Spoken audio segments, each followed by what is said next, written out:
বিসমিল্লাহির রহমানির রহিম। শেরপুর সব উইন্ডো আইটি এর পক্ষ থেকে আমি ইঞ্জিনিয়ার মোহাম্মদ রুবেল মাহমুদ সবাইকে স্বাগতম জানাচ্ছি। আজকে আমরা যে বিষয় নিয়ে আলোচনা করব সেটা হচ্ছে ফটোশপ। তো মূলত আমি ফটোশপ সিরিজ নিয়ে আমি ভিডিওগুলা বেসিক থেকে অ্যাডভান্স লেভেলের আলোচনা করব। তো যদি আমাদের চ্যানেলে নতুন হয়ে থাকেন তাহলে এখনই সাবস্ক্রাইব করেন এবং বেল আইকনে ক্লিক করেন। মূলত ফটোশপ যে সিরিজ বেসিক থেকে অ্যাডভান্স লেভেল এবং ফ্রিল্যান্সিং বিষয় নিয়ে আলোচনা করব।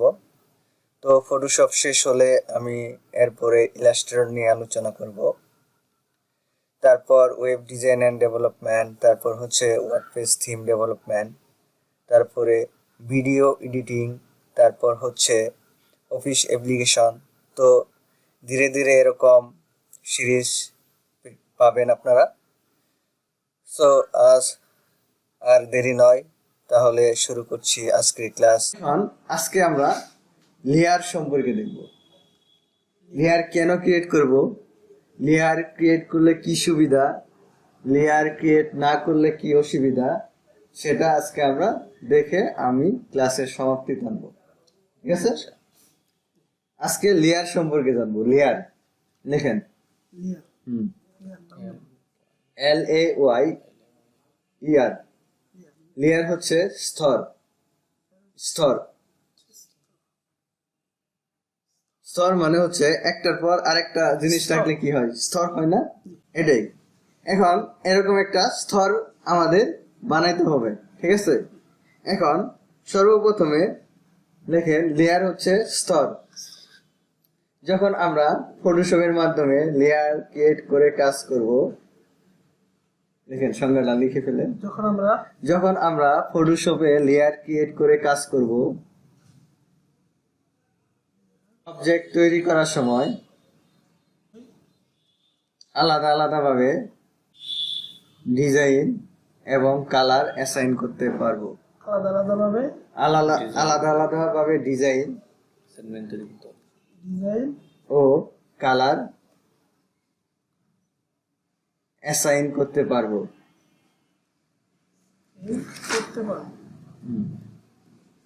ASSIGN, ইংলিশ বানানটা ভুল হয়ে গেছে। ASSIGN অ্যাসাইন করতে পারবো এবং কোনো ডিজাইনকে পরবর্তীতে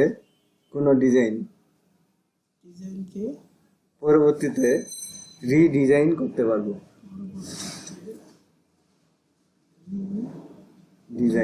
রিডিজাইন বলতে একটা ডিজাইন করা আছে, এই ডিজাইনকে আমি আপডেট বা মডিফাই করবো আর ভিতরে, সেটাকে হচ্ছে রিডিজাইন। ক্লিয়ার? ওকে, এখন আমরা ফার্স্টে লেয়ার ছাড়া কোনো একটা অবজেক্ট ক্রিয়েট করব। লেয়ার ছাড়া, হ্যাঁ, লেয়ার ছাড়া আমরা একটা অবজেক্ট ক্রিয়েট করব। এখন আমি একটা রেক্টেঙ্গুলার মার্কুই টুলস নিলাম। এর ভিতরে আমি কালার অ্যাসাইন করব। এখন কালার অ্যাসাইন করব, তার আগে একটা জিনিস অবশ্যই জানতে হবে আপনাদের। কালার পাত্র, দেখেন কালার পাত্র দুই ধরনের, নাহলে তো দেখাই লাভ নাই। কালার পাত্র দুই ধরনের, হ্যাঁ, কালার পাত্র দুই ধরনের। একটা হচ্ছে ব্যাকগ্রাউন্ড কালার, আরেকটা হচ্ছে ফরগ্রাউন্ড কালার। ব্যাকগ্রাউন্ড কালারটা দেখেন BACKGROUND, background colour. Foreground FOR, for ground colour. ঠিক আছে, এখন এই নিচেরটা, সবার নিচে যেটা থাকবে, সাপোজ আমি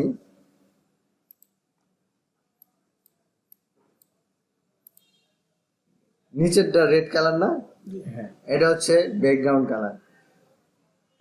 ও ভালো একটা কাজ করছে, চিত্র সহকারে। হ্যাঁ হ্যাঁ। আর এটা হচ্ছে ফরগ্রাউন্ড কালার উপরে। এই দেখ, যখন আমি ফরগ্রাউন্ড কালার চেঞ্জ করব তখন এখানে একটা ক্লিক করবেন। আমি আবার বলতেছি, এই ফরগ্রাউন্ড সবুজের উপরে একটা ক্লিক করলাম। ক্লিক করার পরে আমি এটাকে চেঞ্জ করে দিব, সাপোজ নীল দেন। ঠিক আছে, নীল আসছে। উপরের কালারটা হচ্ছে ফরগ্রাউন্ড কালার আর নিচের কালারটা হচ্ছে ব্যাকগ্রাউন্ড কালার। এখন আমি চাইতেই পারি যে এই নীল কালারটা ব্যাকগ্রাউন্ড কালার হোক, আবার ব্যাকগ্রাউন্ড কালারটা ফরগ্রাউন্ড কালার হোক, আমি চাইতেই পারি। ঠিক না? আমার কাজের সুবিধাতে আমাকে এরকম প্রয়োজন পড়তে পারে যে কালার মুড চেঞ্জ করার জন্য। ঠিক আছে, এই কালার পাত্রটা আমি চেঞ্জ করব। দেখেন, এই যে এখানে তীর চিহ্ন আছে না, এখানে যদি ক্লিক করি তাহলে এই লালটা চলে যাবে উপরে, আসছে।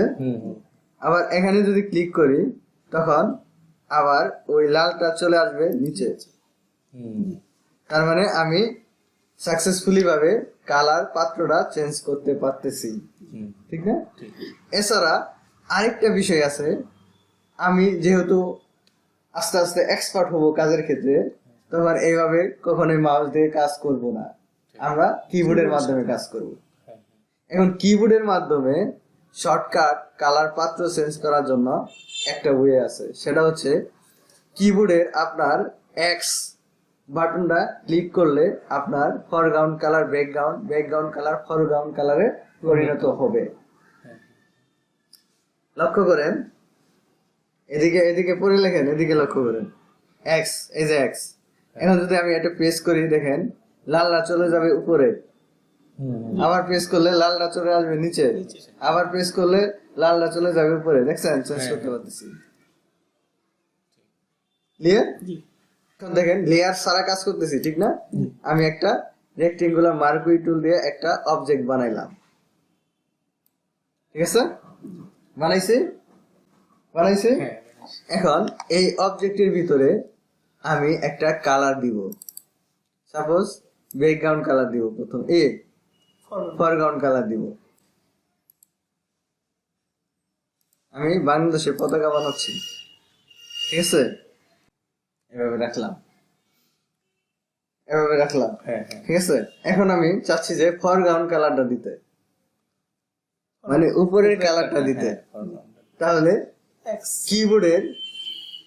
কিবোর্ডের শর্টকাটে আমি এখানে কিভাবে কালারটা দিতে পারি আমাকে জানতে হবে। ঠিক আছে, এখন কিবোর্ডের এখানে দুইটা বাটন আছে, দেখেন, একটা আছে কন্ট্রোল আর একটা আছে অল্টার। যদি আমি অল্টার ধরে ব্যাক স্পেসে প্রেস করি তাহলে উপরের যে ফরগ্রাউন্ড কালার সেটা চলে আসবে। এই যে দেখতেছেন, অল্টার ব্যাক স্পেস। ঠিক আছে, ব্যাক স্পেস। আমি আবার ব্যাকে গেলাম। এখন আমি চাচ্ছি যে উপরের নিচের কালারটা দেওয়ার জন্য, ব্যাকগ্রাউন্ড কালারটা দেওয়ার জন্য, এটা হচ্ছে কিবোর্ডের control back space. Back space. এখন আমি এখানে একটা বাংলাদেশের পতাকা বানাতে চাচ্ছি, আমাকে প্রথমে কি করতে হবে? ফরগ্রাউন্ড কালার দিতে হবে। ফরগ্রাউন্ড কালার দিতে গেলে অল্টার ব্যাক স্পেস। ঠিক আছে, এখন আমি এটাকে এটা সিলেক্ট অবস্থায় আছে না, হ্যাঁ, লাইনটা, আমি এটাকে ডিসিলেক্ট করব। সেটা হচ্ছে কন্ট্রোল ডি প্রেস করলে এটা ডিসিলেক্ট হয়ে যাবে। ঠিক আছে, এখন এর ভিতরে ইলিপ্টিক্যাল মার্কুই টুল নিলাম। ইলিপ্টিক্যাল মার্কুই টুল নিলাম। এখন এখানে আমি নিয়ে আসলাম। এখানের পরে আমি এখানে একটা কালার দিব, ব্যাকগ্রাউন্ড কালার দিব। তাহলে কিবোর্ডের কন্ট্রোল ব্যাক স্পেস। এখন যদি আমি এটাকে ডিসিলেক্ট করি তাহলে বাংলাদেশের পতাকা।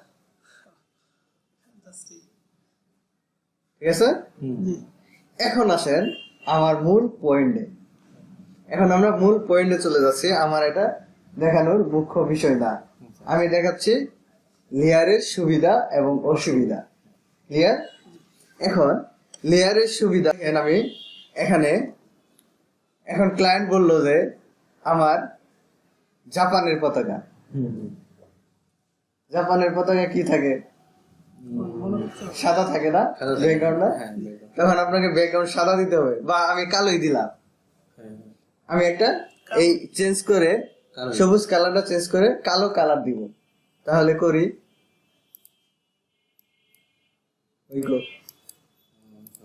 হয় না। কারণ এই জন্য হয় না, দেখেন এই পেজ সহ এই সবুজ কালার এবং রেড কালারটা একাকার হয়ে গেছে বিষয়। এখন এটা একটা ব্যাকগ্রাউন্ডে পরিণত হয়ে গেছে, এই যে ব্যাকগ্রাউন্ডের ভিতরে দেখছেন। এখন আমি কিন্তু এটা রিডিজাইন করতে পারতেছি না, এটা কিন্তু ডিজাইন আমাদের। রিডিজাইন বলতে আমি এই ডিজাইনকে আপডেট করব, কালার চেঞ্জ করব, সেটা আমরা করতে পারতেছি না। কেন করতে পারতেছি না? কারণ আমাদের লেয়ার নাই। ঠিক আছে, এটা লেয়ার ছাড়া বুঝাইলাম। আমি ফেলে দিয়ে আবার একটা নিলাম, পেজ নিলাম। ঠিক আছে, পেজ নিছি।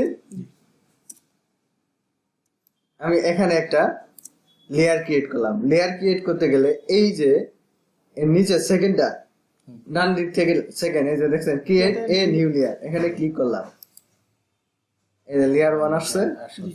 এখন আমি এখানে একটা কালার অ্যাসাইন করব, সর্বপ্রথমে রেক্টেঙ্গুলার আসছে। এখানে আমি ফরগ্রাউন্ড কালার দিতে চাই। ফরগ্রাউন্ড কালার দিলে কি, অল্টার ব্যাক স্পেস আসছে। এখন ডি সিলেক্ট করব, কন্ট্রোল ডি। ঠিক আছে, এখন আরেকটা লেয়ার নিতে হবে, লেয়ার 2 হয়ে গেল। এখন আমি এই লেয়ার 2 এ একটা কালার দিব, অবজেক্ট তৈরি করব, ইলিপটিক্যাল মার্কুই টুল। এখন আমি এটা দেখেন, এবার যদি আমি ড্র্যাগ করি, দেখেন কিরকম হয়ে গেল। এটা হইলো না, আমাদেরকে নিখুঁত বানাইতে হবে, ঠিক না? এখন নিখুঁত বানানোর জন্য দেখেন, অবশ্যই আপনাকে শিফট এবং কিবোর্ডের অল্টার এই দুটো একসাথে প্রেস করে আমরা যখন এটাকে বড় ছোট করব, তখন রেশিওটা ঠিক থাকবে, চতুর্দিকে আপনার সমান রেশিওতে কাজ করবে। ঠিক আছে, একদমই থাকবে না, গোল থাকবে। মনে করেন আমি এইটা নিলাম, ঠিক আছে। এখন আমি এটাকে কালার অ্যাসাইন করব, কন্ট্রোল ব্যাক স্পেস। এখন যদি আমি এটা ডিসিলেক্ট করি, দেখেন এক কোণাতে চলে গেছে, ঠিক না? হ্যাঁ, এটা আমাকে আইডেন্টিফাই করে নিতে হবে, দেখেন এটাকে আমাকে ঠিক করতে হবে। হ্যাঁ, এখন মিডিল পয়েন্ট নির্বাচনের জন্য আমাকে এই যে লেয়ার 1 কে সিলেক্ট করতে হবে। আমি এখন কন্ট্রোল টি হচ্ছে ট্রান্সফর্ম, দেখছেন আসছে না? এখন আমি এটাকে মিডিল পয়েন্ট নির্বাচন করব। এই এখান থেকে একটা রোলার নিলাম, এখান থেকে একটা রোলার নিলাম, ঠিক আছে। এখন আমি এটাকে এন্টার প্রেস করে ট্রান্সফর্মটা ছাড়াই নিলাম। এখন আমাকে লেয়ার 2 তে যে আমাকে এটাকে মিডিল পয়েন্ট নির্বাচন করতে হবে। এখন কি মিডিল পয়েন্ট হয়েছে না? হ্যাঁ, হয়েছে না? এখন আমি এটাকে ফেলে দিলাম, ঠিক আছে, ফেলে দিছি, ঠিক আছে। এখন কি মিডিল পয়েন্ট হয়েছে না? মিডিল পয়েন্ট হয়েছে। এখন ক্লায়েন্ট বলল যে আমার এই পতাকার যে সবুজ কালারটা সেটা চেঞ্জ করে দেন। এখন আপনি যেহেতু লেয়ার ক্রিয়েট করে ফেলছি, সেহেতু আমাদের জন্য সুবিধা আছে। লেয়ার আমি বলছি যে লেয়ার হচ্ছে স্তর। এখন এই লেয়ার 1টাকে আমি কন্ট্রোল দিয়ে সিলেক্ট করলাম, এখন আমি এখানে কালার অ্যাসাইন করব ব্ল্যাক, নিচে ফরগ্রাউন্ড কালার। এখন অল্টার এবং ব্যাক স্পেস, তাহলে ওয়াও, আমাদের কালারটা চেঞ্জ হয়ে গেল। এটা লেয়ারের সুবিধা এবং অসুবিধা আমরা আজকে দেখলাম। ক্লিয়ার? ওকে, সবাইকে ধন্যবাদ। আল্লাহ হাফেজ।